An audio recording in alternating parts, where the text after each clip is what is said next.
अब बारी आती है हिरण्यकश्यप की। हिरण्यकश्यप के प्रहलाद हुआ। प्रहलाद बचपन से ही भगवत निष्ठ था, भगवान की भक्ति करने वाला था। अब जो हिरण्यकश्यप था वो भगवान का दुश्मन था, भगवान को अपना दुश्मन समझता था। क्यों? क्योंकि हिरण्यकश्यप अपने आप को भगवान समझने लगा। हिरण्यकश्यप ने पूरे नगर में ऐलान करवा दिया कि कोई भी भगवान को नहीं पूजेगा, अगर पूजा करनी है तो मेरी पूजा कर। अपने आप को भगवान मानने लगा।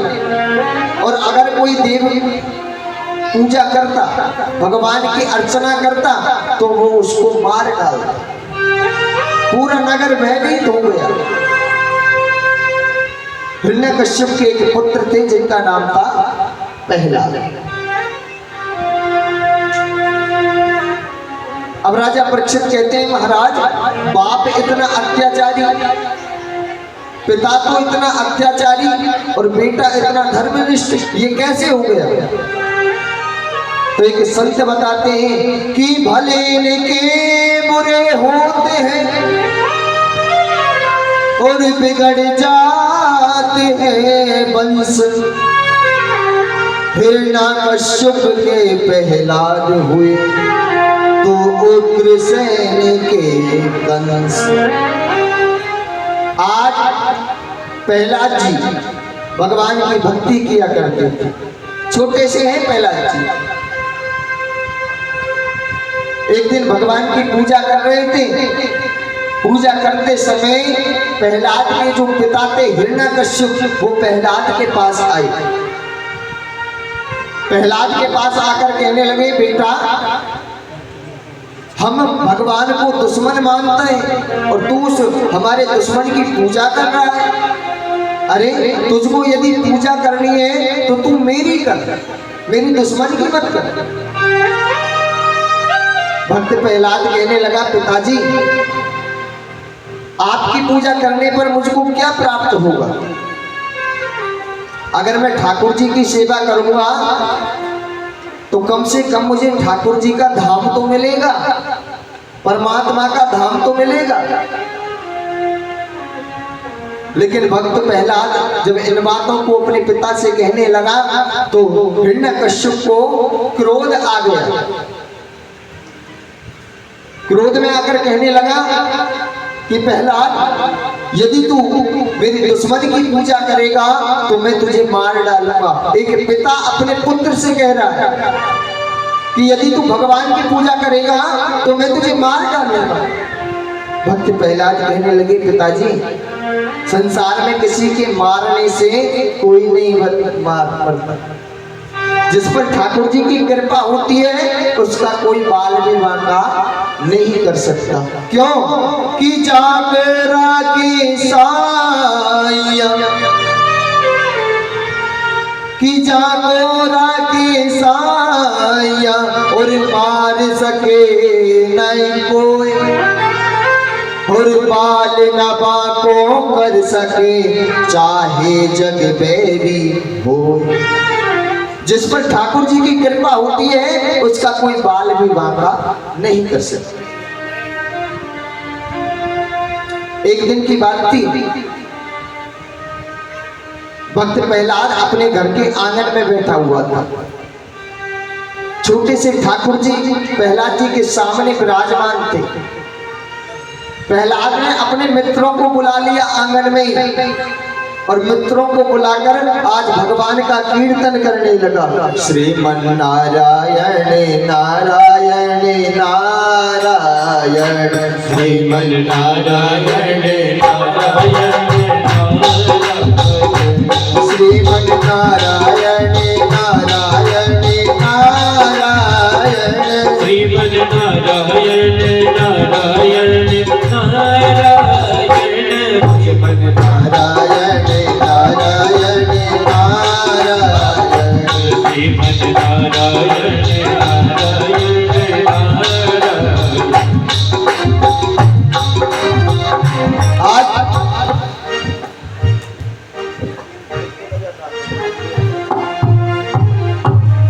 आज प्रहलाद जी भगवान का कीर्तन कर रहे थे, इतने में ही हिरण्यकश्यप आ गया। हिरण्यकश्यप ने देखा कि आज मेरा बेटा अकेला नहीं है, आज तो कई सारे मित्रों को लेकर भगवान का नाम ले रहा है, मेरे दुश्मन का नाम ले रहा है। सजनों, हिरण्यकश्यप ने फिर अपने बेटे को समझाया, पुत्र यदि तुझे भजन करना है, कीर्तन करना है तो मेरा कर, मेरे दुश्मन का मत कर। लेकिन भक्त प्रहलाद कहने लगे, पिताजी मेरा तो सर्वस्व मेरा ठाकुर है, मेरा सर्वस्व मेरा ठाकुर है, मैं तो इसका ही भजन करूंगा, इसका ही कीर्तन करूंगा। सजनों, आज हिरण्यकश्यप क्रोध में आ गया। क्रोध में आकर आज हिरण्यकश्यप ने भक्त प्रहलाद को मारने का प्रयत्न किया। एक कुआं था, कुएं में काले काले सर्प पटकवाए और उस सर्पों वाले कुएं में आज प्रहलाद जी को डलवा दिया। लेकिन प्रभु की ऐसी इच्छा हुई, भक्त प्रहलाद को आंच तलक नहीं है। कढ़ाई मंगाई, कढ़ाई में ठंडा तेल डलवाया, फिर उसको गर्म करवाया, उबलते हुए तेल में प्रहलाद जी को छुड़वाया। लेकिन प्रभु की ऐसी कृपा भई कि प्रहलाद जी को कुछ भी नहीं हुआ। सजनों, हिरण्यकश्यप देखता है कि मैं जिस कार्य में इसको डालता हूं, मारने का प्रयास करता हूं, ये हर जगह से बच निकलता है। तो आज हिरण्यकश्यप की एक बहन है जिसका नाम है होलिका, जिसको आग में न जलने का वरदान प्राप्त था। हिरण्यकश्यप ने अपनी बहन होलिका को बुलाया और होलिका से कहा, बहन मेरा बेटा मेरे दुश्मन का भजन करता है, मेरे दुश्मन की पूजा करता है, मैं इसको मारना चाहता हूँ। मैंने अनेक प्रयत्न किए लेकिन इसके कुछ नहीं हुआ। आपको आग में नहीं जलने का वरदान प्राप्त है, आप इसको अपनी गोद में लेकर अग्नि में प्रवेश कर जाओ। होलिका ने ऐसा ही किया, प्रहलाद को अपनी गोद में बैठाया और अग्नि में प्रवेश कर गई। लेकिन आज जिसको आग में नहीं जलने का वरदान प्राप्त था, ठाकुर जी की ऐसी कृपा हुई कि होलिका जल गई और प्रहलाद जी बच गई।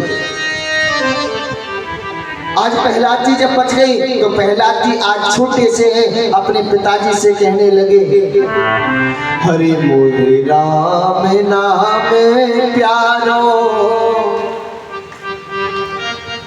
मोहे हरि नाम प्यारो, पिताजी मोहे मत मारो, मोहे नाम प्यारो, पिताजी मोहे मत मारो, कृष्ण नाम प्यारो, पिताजी मोहे मत मारो, कृष्ण नाम प्यारो, पिताजी मोहे मत मारो, हरि मत मारो मत मारो, पिताजी मत मारो मत मारो, हरि मत मारो मत मारो, पिताजी मत मारो मत मारो, मत मारो मत मारो, पिताजी मत मारो मत मारो, मत मारो पिताजी मत मारो मत मारो, मोहे राम मोहे हरि नाम प्यारो, पिताजी मोहे मत मारो, मोहे राम प्यारो, पिताजी मोहे मत मारो। अरे ठंडे तेल गरम करवाए, बामे दियो छुड़वाए, पिताजी बामे दियो छुड़वाए, पिताजी भावे दियो छुड़वाई। हरि ठंडे के में गरम करवाए वाम दियो छुड़वाए पिताजी भावे दियो छुड़वाई। पिताजी भावे दियो छुड़वाई। हरि ऐसी इच्छा वही प्रभु की आज तलक नहीं आई पिताजी आज तलक नहीं आई। पिताजी आज तलक नहीं आई। हरि नामे प्यारो कृष्ण नामे प्यारो पिताजी मोहे मत नाम प्यारो पिताजी मोहे मत मारो। जय हरि।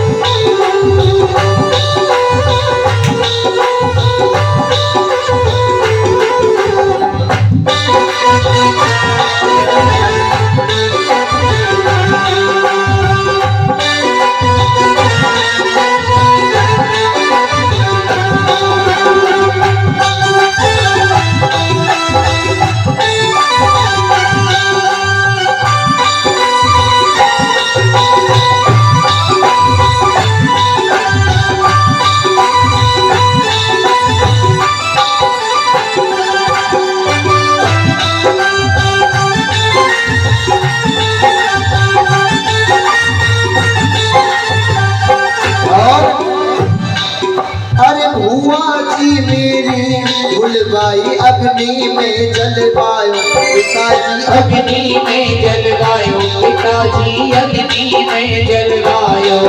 अरे भुआ जी मेरी भुलवाई अग्नि में जलवायो पिताजी अग्नि में जलवायो। पिताजी अग्नि में जलवायो।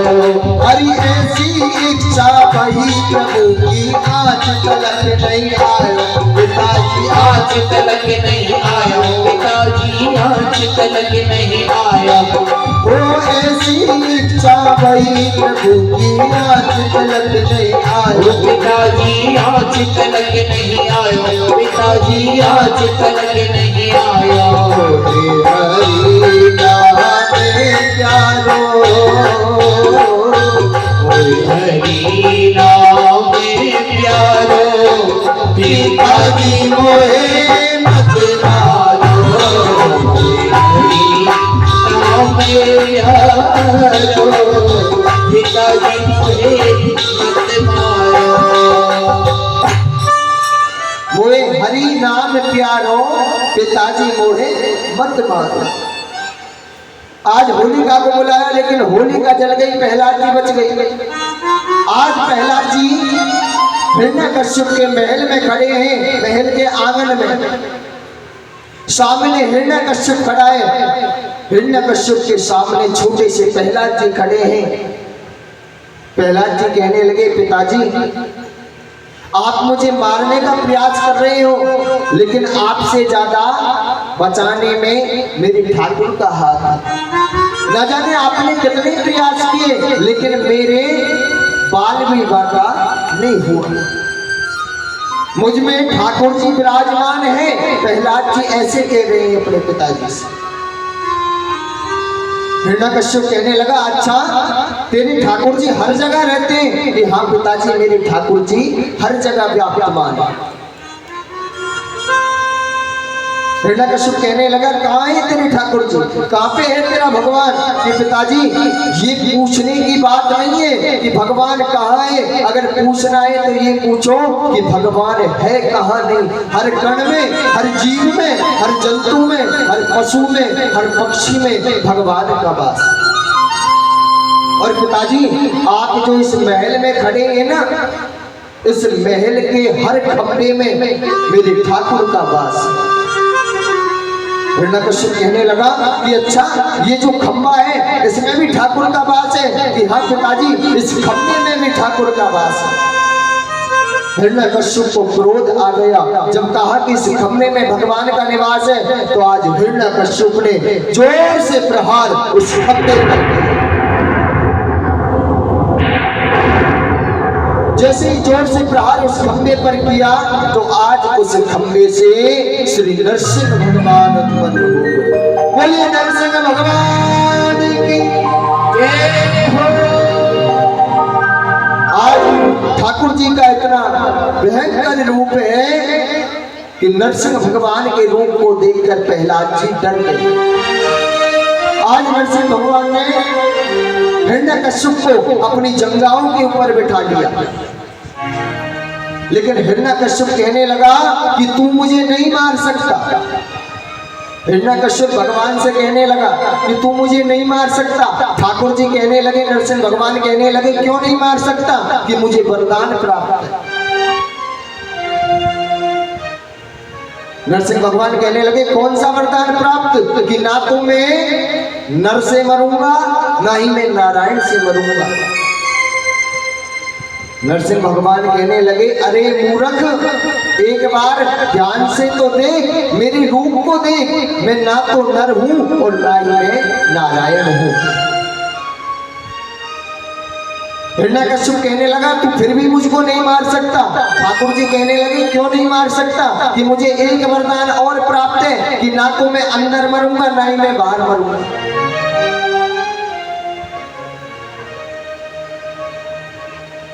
ठाकुर जी कहने लगे, तू गौर से देख, ना तो तू अंदर है, ना ही तू बाहर है, तू अपने महल के मुख्य द्वार के बीचों बीच में है, यानी देहरी पर है।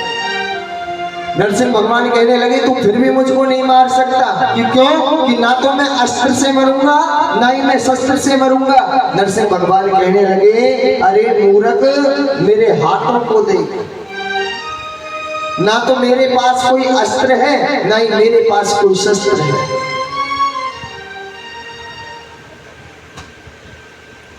हिरण्यकश्यप कहने लगा कि तू फिर भी मुझे नहीं मार सकता। कि क्यों नहीं मार सकता? कि मुझे एक वरदान और प्राप्त है। कौन सा? कि ना तो मैं दिन में मरूंगा, ना ही मैं रात में मरूंगा। ठाकुर जी कहने लगे कि ना तो अब दिन है, ना ही रात है, अब है संध्या काल। हिरण्यकश्यप कहने लगा, तू फिर भी मुझे नहीं मार सकता। कि क्यों नहीं मार सकता? कि मुझे एक वरदान और प्राप्त है। कौन सा? कि ना तो मैं पृथ्वी पर मरूंगा, ना ही मैं आकाश में मरूंगा। तो ठाकुर जी ने कहा कि अरे हिरण्यकश्यप, तू ध्यान से देख, गौर से देख, ना तो तू पृथ्वी पे है, ना ही तू आकाश में है, तू मेरी जंघाओं के ऊपर है।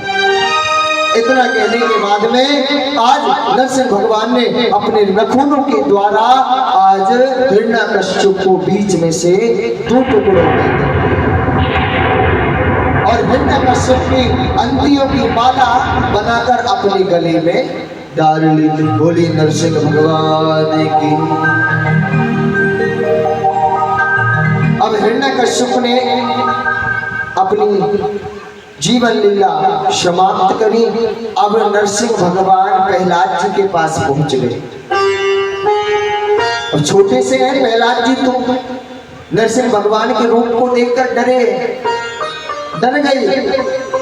नरसिंह भगवान आज प्रहलाद जी के पास गए और प्रहलाद जी से कहने लगे कि बोले प्रभु प्यारे प्रिय कोमल बिहारी अंग। कि बोले प्रभु प्यारे प्रिय कोमल बिहारे, असुर न मारे मम नाम एक गाने में। गिरते गिरायो पुनी जल में डुबायो हाय। गिरते गिरायो पुनी जल में डुबायो हाय। अग्नि में जलायो कमी राखी ना सताने में। हरि अग्नि में जलायो कमी राखी ना सताने में। नरसिंह भगवान कह रहे हैं प्रहलाद जी से, हरे ओर से लगाए लपटाए कहे बार बार। आज नरसिंह भगवान ने प्रहलाद जी को हृदय से लगा लिया। ओर से लगाए लपटाए कहे बार बार। करुणा स्वरूप लगे करुणा दिखाने में। मंजुल मुखार बिंद चूम चूम कहे प्रभु क्षमा करो पुत्र मोए देर भई आने में, क्षमा करो पुत्र मोए देर भई आने में। आज नरसिंह भगवान ने अपने भक्त से क्षमा मांगी। कितना अच्छा प्रारूप होता है ठाकुर जी का अपने भगत के प्रति। ठाकुर जी स्वयं अपने भगत से क्षमा मांग रहे हैं कि मुझे क्षमा कर दो, मुझे तो पहले ही आ जाना चाहिए था, मैं बहुत देर से आया हूं। ठाकुर जी क्षमा मांग रहे हैं। मैंने आपको एक भजन सुनाया था द्वितीय दिवस की कथा में। भगवान कहते हैं कि मैं अपने भगत को अपने मुकुट की मणि बनाकर रखता हूं। मैं अपने भगत को, अपने दास को अपने मुकुट की मणि बनाकर रखता हूं। और मैंने आपको गाकर सुनाया था, अरे मैं तो हूं भगतने को दास। ठाकुर जी कहते हैं और भगत मेरे मुकुट मणि, मैं तो हूँ भगतने को दास। भगत अगर सच्ची भक्ति करे, निष्काम होकर भगवान की पूजा करे, जैसे ध्रुव जी महाराज ने की थी, जैसे प्रहलाद जी ने की थी, तो एक ना एक दिन भगवान को आना ही पड़ता।